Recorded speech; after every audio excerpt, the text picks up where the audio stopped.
This is Times Drive and I'm Joel Pereira. Now, if you're a student of architecture or industrial design, there's a principle that you must be familiar with. It states that form must follow function.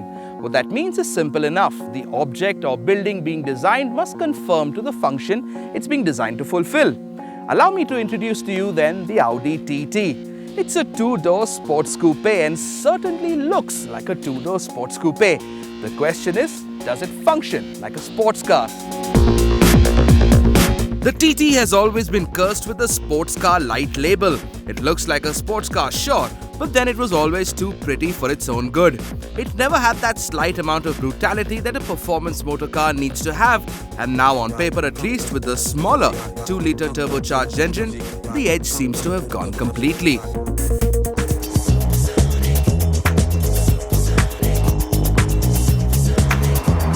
So as it turns out, the TT is an upgrade from an earlier TT, an improvement, an enhancement. Now, according to the textbook on auto engineering, there are 3 ways to enhance performance. 1. Reduce weight. 2. Reduce mass. 3. And finally, most important, increase power. The nerds down at Audi have done all 3, and to them I can only say thank you. By the book, Audi engineers, you've done well.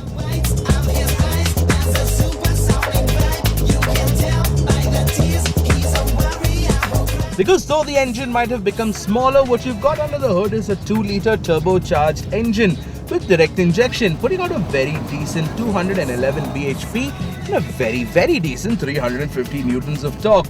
This engine is good for a 243 km/h top speed. If pushed hard in sports mode, it will hit 100 in 5.6 seconds and will definitely be able to keep up with bigger engine rivals like the BMW Z4 or the Nissan 370Z. The problem is that this car has none of the drama of those cars. The 2-litre engine does not have the heft to produce the throaty growl of BMW's 3-litre straight 6.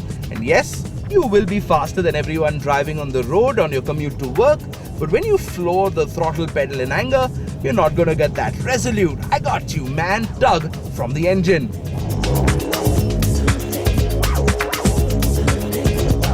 What will not let you down though is the 6-speed double-clutch S-Tronic automatic gearbox along with flappy paddle shifters that we've all come to know and love. Again, as mandatory with cars such as these, you've got the regular mode, which keeps things on an even keel, but then should a wild hair grow up your rear end, engage sports mode and everything becomes faster and tighter. Perhaps the best part about this car though is that the Audi TT is fun to drive. It feels light and playful like a hyper puppy, and in a car like this, that's always fun. Because though the relatively muted engine does not give you as much motor feedback as you like, if you're driving a loopy, clear road and cut loose with the sports mode on and paddle shifters engaged, glimpsing at the speedo will surprise you.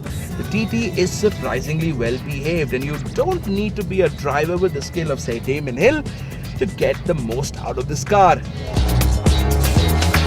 And that's because of Quattro, Audi's all-wheel drive system. And what that means, over and above the obvious, is that the power slides back and forth to the wheels that need them the most. So hit a corner hard and you can feel the power moving from the rear wheels to the front, pulling you out of the weeds. Piloting the TT through the curvies is a joy. This car gives you samurai sword sharp control. Body roll is almost impalpable, and this car holds on to the road with tenacious grip. You will, like me, perhaps run out of nerve before you run out of grip. There is one flaw with the great handling though. The TT isn't very comfortable to drive when the roads are less than perfect.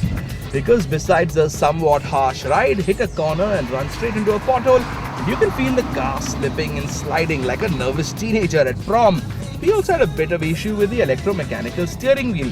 Extremely light at low speeds, which is great while driving in the city or trying to parallel park, but artificially heavy at high speeds and quite lifeless at neutral position. What's nice about driving the TT though is that driving this car makes you feel like a better driver. Instead of emasculating you like a high-powered sports car will, a beast that you must attack with a whip and a chair, the TT on the other hand can be driven hard by someone whose previous high-speed driving experience was jumping a red light at 1 a.m.